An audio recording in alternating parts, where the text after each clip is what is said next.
Op woensdag 15 maart is het Safir, de provinciale statenverkiezings.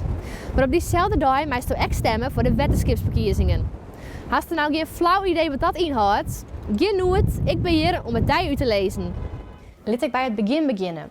Het wetenschap is een oerheid, correct als een gemeente. In totaal binnen de 21 wetenschappen in Nederland.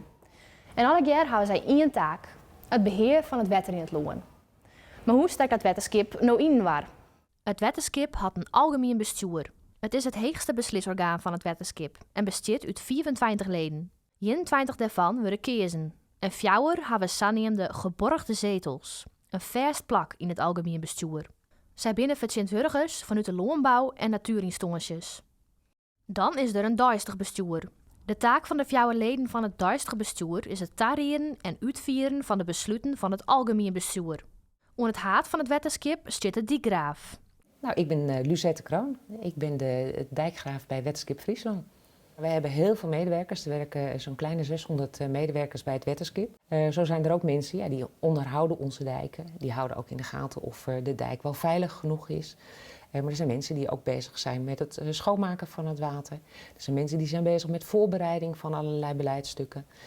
En ik probeer de zaak in goede banen te leiden. Ik ben daarnaast ook het boegbeeld van het wetenschap. En ik zorg ook voor verbinding. Dus ik leg contacten ook met provincies. Ik leg contacten met het Haagse. Er zijn heel veel taken die eigenlijk onder de functie vallen.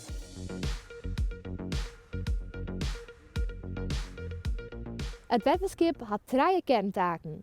De eerste is veiligheid. Wetenschap Friesland had zo'n 200 kilometer dik in beheer. Die beschermt je dij tegen oerstremings. Het orgaan is ook verantwoordelijk voor gemalen, die is de heining. En die brengt ons bij de tweede kerntaak. De tweede taak is namelijk voldwaande wetter.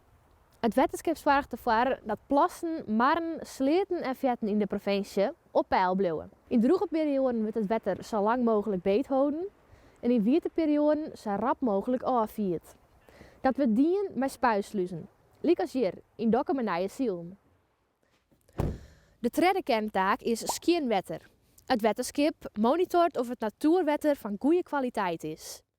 Maar zij zuiveren ook het rioolwetter. Dat stoot door de gwadstien, wc of douchespielst. Dat doen zij bij rioolwetterzuiveringsinstallaties, liek als deze bij Koorts Tillen. Maar nou vreegt je misschien al, waarom moet ik dan stemmen? Elke nier wil toch veilige dieken en skienwetter? Dat zit zo. Dood betelt het wetenschapsbelasting. En wat betelt, mij mooi beslissen. Dook is dus bepalen wat er in het algemeen bestuur van het wetenschap komen. Maar al die partijen hebben haar eigen standpunten. Nou is het om die om te zien welke bij die passen. Vies er bijgelijks dat de dieken heger matten of moet het wetter meer erom te krijgen. En moet het wetter omleeg voor de landbouw of omheeg voor het bioverskaat. Genoeg vragen om die de hallo te krijgen. Hopelijk hast op deze video een beter beeld van wat het wetenschap doet en wist over stemt op 15 maart. Wist er dan nog net helemaal uit, voel je dan vooral de online stemhelp in. Dank u wel voor het zien en een heel soort succes met die keuze.